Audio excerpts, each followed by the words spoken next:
Dobrý den. Dneska tady ve skladě firmy Casumex bych vám chtěl říct pár slov k nožům do motorových sekaček. Ať je to obyčejná čtyřkolová sekačka, kterou tlačíte s pojezdem nebo bez pojezdu, anebo trakturek, na kterým sedíte, tak ten princip sekání je tam stejný nebo velice podobný. Ty nože bývají dvou druhů, to znamená nůž sbírací, sekací a sbírací a nůž mulčovací. Co to znamená? Nůž sbírací a sekací má sekací plochu krátkou, tady na konci nože, vždycky na jedné, na druhé straně nože. A pak má takovou jakoby takzvaně lopatku, která vytváří vzdušný vír v tom bubnu té sekačky a napomáhá vyhazování do koše trávy, posekané trávy. To znamená, že ten princip je velice jednoduchý. Ten nůž při otáčení poseká trávu a ty lopatky vám tu trávu vzdušným vírem vyhodí do koše. Nůž mulčovací má tu sekací plochu daleko delší. Vidíte, až sem, u některých nožů skoro až ke středu nože. Ale co je nejdůležitější, ta sekací plocha je zhruba uprostřed své délky, má takové vyvýšení.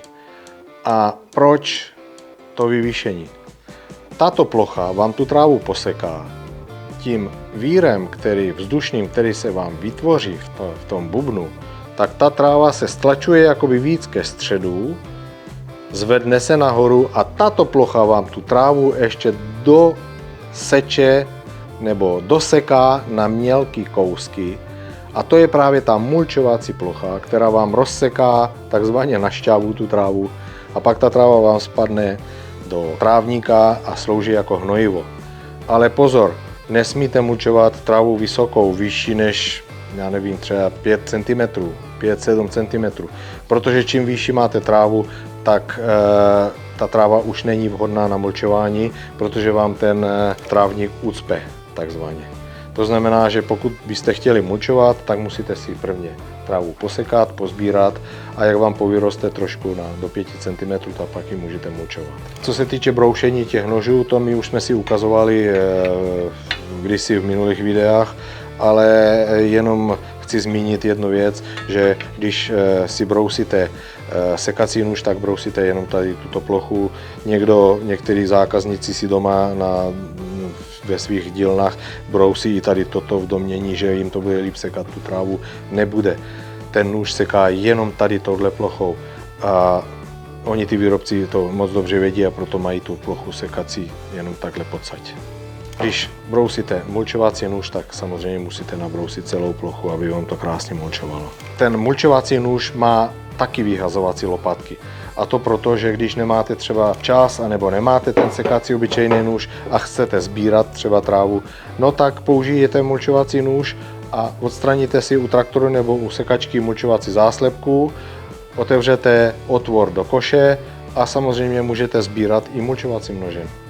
Tím pádem nemusíte používat ani sekací nůž. Když kupujete, objednáváte si nože do sekaček, tak dbejte na kvalitu.